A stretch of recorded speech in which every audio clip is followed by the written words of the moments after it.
Hey, welcome, all my right thinkers. Thanks for tuning in to check out your boy, P Funk.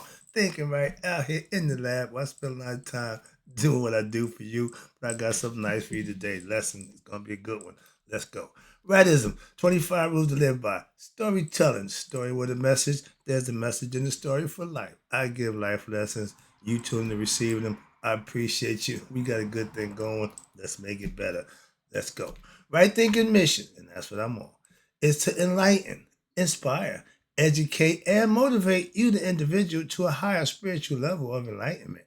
Right thinker's way of life, and that's what it is. Through mental and spiritual discipline, practice daily will help and guide you to obtain your goal of spiritual enlightenment, aka know thyself.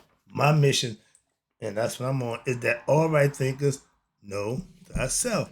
If you're a right thinker, your goal is to know thyself. See where I'm going with this? So I asked the question, do you know you?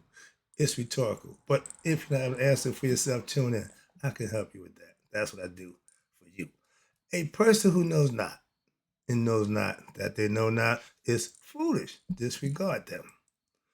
A person who knows not and knows that they know not is simple, but you can teach them. That's why I do what I do for you. Appreciate you too. Stay tuned. I got more for you. A person who knows not and believe and think that they know is dangerous. Avoid them. I do. A person who knows and knows that they know, knows not that they know, is spiritually asleep. I can awaken them. I'm the spiritual alarm clock here too. Wake you up with knowledge of self. That's what I do for you. A person who knows and knows that they know is wise. Follow them. All these persons reside in you. Right thinkers know thyself and always to my yacht be true. We're back in the book. I'm going to finish up my lesson with the comparing, right, thinkers? Let's talk about the comparing the 20 Egyptian statements I just gave in the last lesson. If you follow along, this is the continuation of that lesson. In 20 Egyptian statements above, into the following passage from the Indian, what they call the Rig Veda philosophical concepts. So I'm going to read that to you, but let me show you a picture. Now, I showed you the dot in the circle, the sun disk of Ra, representing the primordial point in the center of creation in the outer circle, right? Now, below that, you see what they call the Shakta Yantra of India. It shows the Egyptian sun disk and the pyramid in the circle. This is their sign right there, right here. What you see in there? They got the lotus flowers. That's their thing. You got the four cardinal directions. Okay, and now you see inside the circle. Okay, with the what pyramid and a dot in the middle. So they pretty much copied our philosophical concepts to a degree and made it theirs. They fashioned it and put it in there. So respect for that, no problem. So let's talk about that because they pretty much got the philosophy that mirrors ours. But you're gonna see there's a difference and there's a flaw in there, what I call the poison pill flaw. So let's talk about what they call the Rig Veda. The Rig Veda is a compilation of religious doctrines, which are known to have particularly originated with the invaders of the Aryans, okay, who came into India around the year 2000 BCE. Remember, I told you they got treated just like we did in Egypt. They came in, invaded, took over, practiced their philosophy, let them keep what they had, but they was in control. They had the same problem. But watch this. They came in around 2000 and from 2000 to 1500 BCE, and they attempted, watch this, to impose themselves on the Dravidians, the Indus Valley people, okay, civilization, which was what? Well established, watch this, in India by the year 2500 BCE. So, as it been noted earlier, that's when they started doing their thing, practicing their philosophical points of view as a culture. And 500 years later, here come Aryans trying to change things. That's what we talk about. And watch this. As it been stated earlier, the Egyptian influence on this civilization has spread throughout the region from which the Aryans also originated. Thus, the religious and the philosophical teachings brought into what India by the Aryans are found to be similar, if not the same, to what the original Egyptian and the Indian philosophy. So it didn't change much, but it has some variations. Watch this. And the main difference, there we go, would seem to lie in what the writings of the Rig Veda, which pertains to social customs. This idea of low class, middle class, and high class, we didn't have that in Egypt. That's where we're different. They thought that only the high class people can be educated. The middle class people, we can get them a little bit. And the low class don't care about them. Right now, y'all say in society, 85% of people is ignorant. Why? Because y'all hide the knowledge. Y'all only distribute esoteric, occult, and symbolic messages that the ignorant don't recognize, and y'all just make a mockery of them. I'm annoyed by that fact. And it started way back then, not in Egypt, with the Vedas. Okay, watch this. They call it the caste society, just in case you didn't know. And what happened? The Rig Veda, which pertain to social customs, which have been characterized, what? By modern man, many modern scholars of the Rig Veda, as they called them back then, racist and sexist, male chauvinist, and a character due to their what? Development of what? The caste system, okay? In which those who were, but they did it different. What's this? Here you go. Those who were dark skinned, okay, and women in general were classified as being as lower status. So the darker you were, the lower your status was. Why? Because they were light-skinned white people, Indo-Europeans coming in, changing what? The complexion, raising it up. Moving on, just taking you back a little history lesson right there. But what happened? It will be noted, or should be noted, that the Ethiopians and early Egyptians, even the Dravidians, were all black skinned, curly haired people. Not even a question. But understand this, the only group of people in Africa on the continent that haven't been conquered and colonized by the white man is the Ethiopians. They didn't mess with them. They could fight. Wherever you go, you got the white man. He always wanted what? The big black man around. Why? For protection. So they kept Ethiopians as they when they wanted to go to war. They came and got them. Okay, they called the bow people. They was bad with the bow and arrows back in the day. Okay, so it was all about, again, back then. Race started a long time ago. It ain't just started.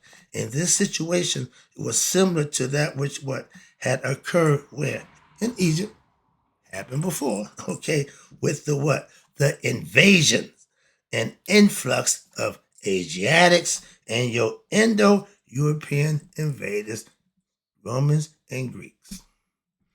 They've always came in and took over. Moving on, we ain't gonna go back and forth with that. But let's talk about how the Vedas philosophical concepts mirrored the Egyptian concept to a degree. Watch this. So let's talk about it. Now, it was said that he is the all pervading being, manifesting himself in all things. Sound like Amen, don't it? The Nurture or the all encompassing God. But this is the Indians' philosophical concept. I gave the 20 Egyptians. Now this is theirs. He has immutable heads, eyes, and feet. This is their perspective of God. It is He that has encompassed the what? Whole universe. Okay. And it is He who transcended it. That being is the whole cosmos, all that was, all that will be. Sound familiar? Again, it's pretty much similar. He manifests what himself in the forms of the universe. He is also the Lord and giver of what? Immortality. So vast is his glory, but he, the universal being, is greater than all that. The manifested world forms but a what? Small portion of his total being. He is unmanifest and immortal. They seen God in that light, which is fine. Again, 100% on board, no problem. but they got the author's note. What? One will note that what? An attribute. Remember, we call God is the title, but we note that the attributes of God in the previous Egyptian statements, which all explain his state of being, corresponds to what? Those of the Hindu, Samkhya, and the Veda, the Buddhist, and even the Taoist philosophical systems of the Far East, denoting that the idea of an absolute God, one singular force or energy encompassing all that exists. No matter how you define it, they all have a way, but it's still the same one God. That's what I'm trying to show you.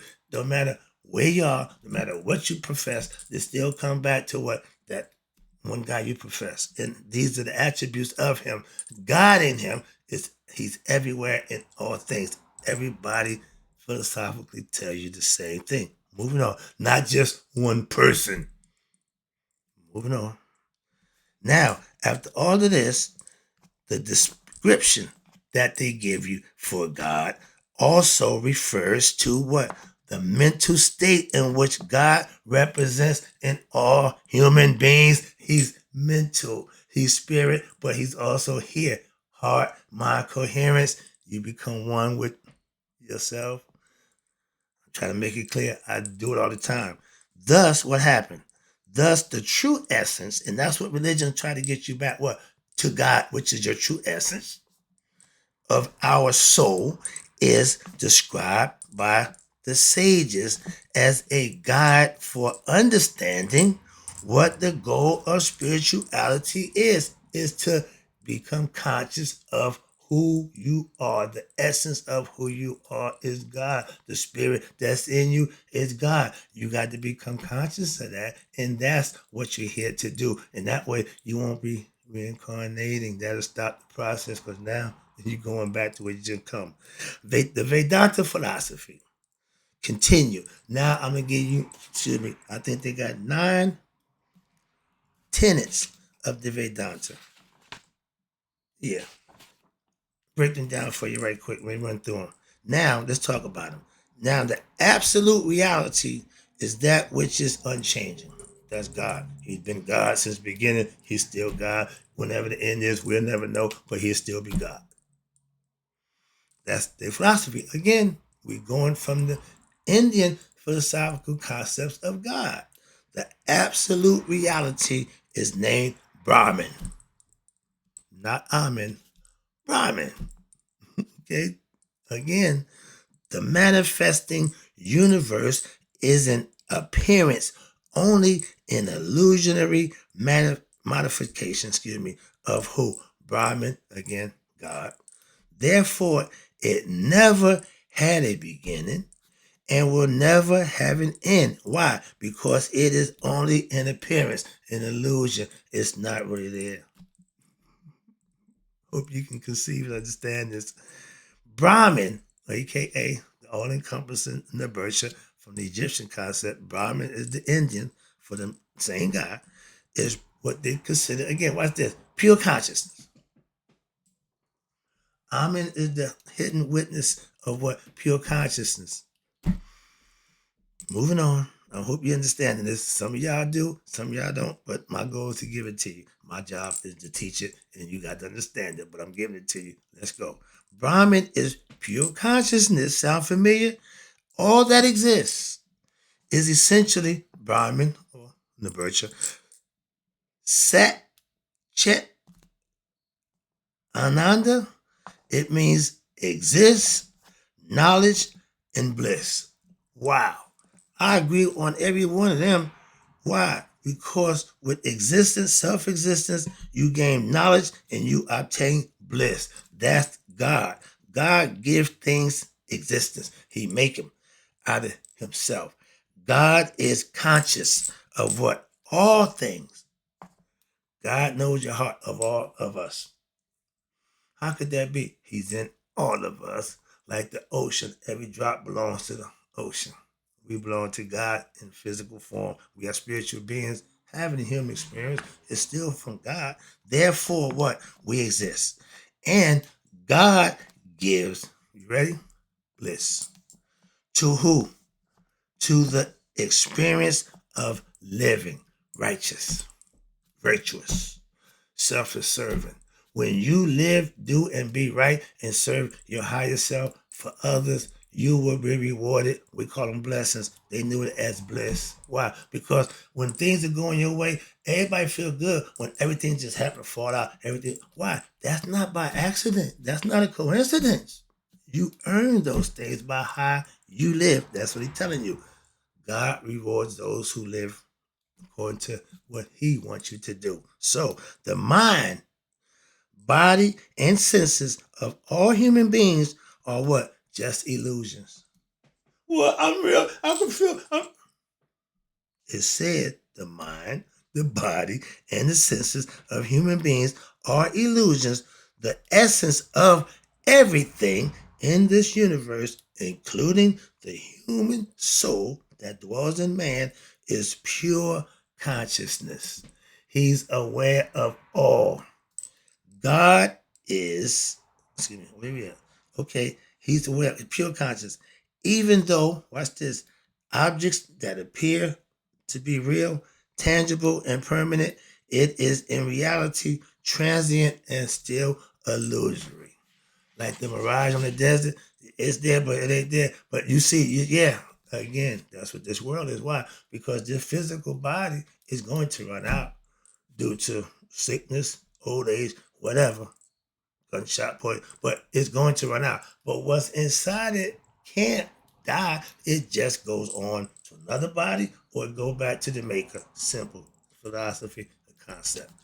The Brahmin, this is number 6. Brahmin is the world and also assumes what? The role of millions. I was one, I became three, I multitude, and I never added, and I died by the millions and never lose nothing. Same concept. He assumes the roles of millions of what? Individual life forms. He assumes the role of millions of individual life forms, people, animals, instincts, etc. Nature, that's what he shows the world. And Christ told you the kingdom of the Father is among the face of earth, and y'all don't see it. If you don't recognize nature as being God, what's wrong with you? What's the problem? Moving on. Next one is the individual soul is termed Atman. Okay? Pata, sound familiar? In the flesh, the body, spirit made physical, that's human. Okay? When the physical body, when the mind and the physical body becomes conscious of itself, it becomes spiritually enlightened. So when the body dies, the spirit goes back to the maker. Moving on. The Atman, number 7. And Brahman, hey, okay, are one and the same. Ta and Haru, one and the same. Why? Because it's all metaphorical, it's all conceptual. Therefore, everyone's soul, ready, is part of the universal essence Brahman, aka God, the merchant. Again. Now let's get to the education part. This is the nitty-gritty, and this is my specialty. Through a veil of mental ignorance. And that's what we're suffering from. Amnesia, mental ignorance, being asleep, whatever you want to call it, whatever term you want to use. Unconscious, okay? Through the veil of mental ignorance, you, the individual, and your individual soul, which is the Atman, what? Believes it is an individual entity, aka ego. But they call it Java, Jiva. It means separate from everything. Ego, separate yourself from God, edging God out on your own, becoming an individual. And watch this. So your soul inside you think that's what it is. And watch this. It's separate from everything else when it is indeed really part of everything. See the ignorance? See what happens? So what happens now? The mental veil of ignorance, hello, your ego self, comes from erroneous subconscious impressions. Meaning, since the time you were born, that ego has been festering. and you just take whatever around you. I remember parents for the first 7 years of your child's life, they only taking in what's around them. Be careful what you put around your newborns. People understand that why it takes them the rest of their life unless they change their program. Why?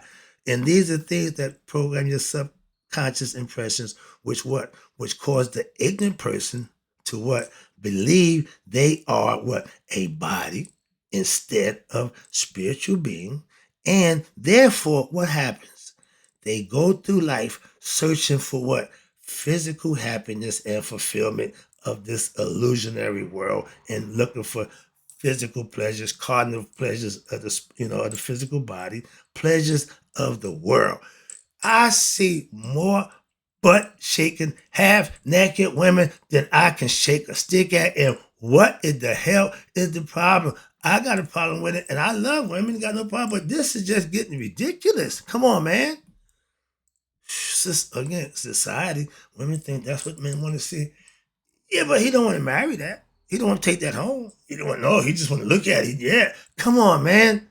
Sorry, but again, those women, I respect you. That's a choice y'all make. Y'all beautiful. I got no problem with that at all. Trust me. That's a decision, a choice that you make. So if it's about getting that money, doing that, knock yourself out. Been there, done that. But remember, with every action, there's an equal and opposite reaction. We call it consequences of your actions. So whatever you choose to do, just be prepared for the consequence that come with said action. That's all. Moving on, just little advice. I'm not here to criticize or critique nobody. But this what happens. This leads one from an unfulfilled desire to another. You're chasing the dragon, so to speak, something that's not there. So that means you'll never get it. If you're looking for happiness in the physical world, you're gonna be ass out. Trust me. And we suffer because of we ain't figured that part about this world yet. And those who do get to go home, don't come back. But the next one, number 9, in the Vedanta philosophy, Vedanta seeks to transform what that ignorant subconscious of said individual through what gradually what increasing philosophical and practical spiritual discipline, aka Maya. Again, its goal, and same as mine, is to what? Raise the veil of what? Ignorance. I just gave that lesson by what? Asserting that the only reality is Brahman. Okay, we call it Nibircha. When this reality is consciously realized, you become spiritually enlightened, you reach Nihas. You become Christ-like, Horace Hood, all those good things. That's the goal for all humans. We know all ain't gonna make it, but we all start out down here. But a little bit at the top. So we understand that. That's nature. Moving on. But those who do make it to the top, you know what they did to get there. So, but when you become conscious and you realize this state by and by intuition, meaning just knowing through, you ready? Meditative practice and experience daily. I got over 10 years in practicing meditation and yoga. I don't know, I'm a yoga master. No, I just do it. And when you do this, that's how what the veil of ignorance is lifted by gaining and obtaining self-knowledge through daily practice of spiritual discipline, meditation, prayer, and righteous living. There is no other way. Even with religious philosophical concepts, they still gonna tell you the same thing. So when he said, "I am the way," he was telling the truth. If that's the way he got it, he know that's the way anybody else gonna get it. But it's obtainable by all who choose. Again, once this veil of ignorance is removed, you can say, "I know thyself. I'm no longer ignorant to who I am." Now you can go and take on the world. This is why I set taught Harut everything he needs to know to go out and conquer the world and be his best self. And don't let his ego kill him like it did his father. Luke, I am your father. I love that. But the concept, And once the ignorance is removed, you, the initiate, right thinker, you are now in a transformed psychological and spiritual state where what? Where they will abide in what? The real, universal, omnipresence, aka God, expansive state of consciousness. Turn, you ready? Divine Mukta. It means one who is liberated when what? While still alive. I told you, become enlightened, become an akus, an enlightened being. Why? Before death. Why? You ain't gonna get it after you die. That's why. And they tell you in their philosophy, while still alive, Javan Mukta is an individual, again, like the Akus, an individual who has supplemented what? You ready? Their ego sense. They know about the ego too. And once you supplement that, control it in favor of now becoming what? One with the absolute reality, God. Same philosophy, said different, but take you to the same place. No longer, watch this, not knowing themselves as an individual. Now they are what? One with God. That should be enough to drop the pen. But I got a little more to go, so I'm hanging in here. Becoming one with God, knowing thyself, the same thing. Brahman, this is the state turned as, you ready for the Indian? They call it moksha or kayavala, which means liberation. Wrapping it up, taking it home. I see the clock. I got to finish this up.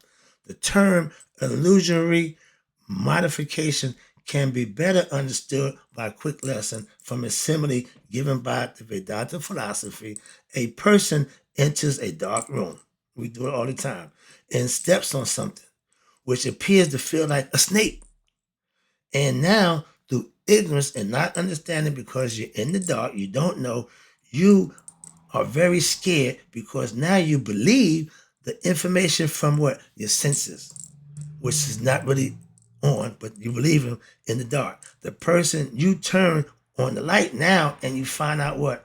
That it was only a rope. But you get all worked up, get all crazy, let your mind run wild with what? Not enough information to make a good decision. That's the difference. When you cut the light on, oh, now it was due to what? You felt that way due to ignorance. Don't react to situation and senses from emotions, thoughts, and feelings. Why? They're not good leaders. That's why. The darkness means ignorant. You can't see, so you shouldn't be able to function. That's why we sleep in the dark. Go to sleep. Why? Because ain't nothing going on. You shouldn't be asleep. You can't see. But the rope was what? Perceived, again, through ignorance, and by cause of ignorance, perceived to be a what? Snake. Why a snake? All right.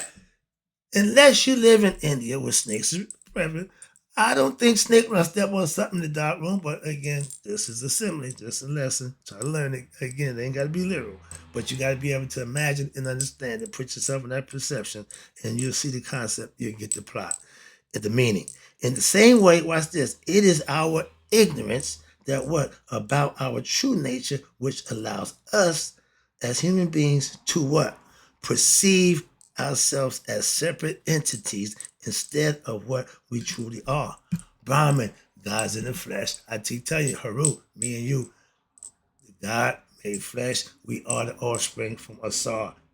This ignorance of self is based on what? Lack of information of our brain gathered from what? Just the senses, rather than, here you go, rather than what? From that wisdom of the truth. Oh, excuse me, nope. The senses gathered from that, gathered through what? The higher intuitional capacity. Get the whole picture. Hear the whole conversation. Get understanding before you make a decision to act or do something. Going off half cocked, that's what that means. The light, what happens? Represents intuitional wisdom of the path of truth, whereby the questions based on what? Our incorrect and ignorant assumption and ideas is never right. But I thought, means you didn't know. Okay? Where did the snake come from? What kind of snake is this? What does the snake belong? Who does the snake belong to? Is the snake poisonous? Become irrelevant. But you play this game with yourself. All these possibilities, you freaking out. If you just took your time and played it out, you just saw you no need for none of that. And like you said, all that becomes irrelevant. In the same way, questions about the origin of the world, humanity, etc., becomes what? Irrelevant, since time and space and physical reality are all illusions. Only Brahman exists. One sees oneself as Brahman, therefore one sees only oneself that's in existence. Relatives, people, the sun, planets, all are also oneself. Illusory modification made it seem like there was a multiplicity of different objects in existence when it really just one.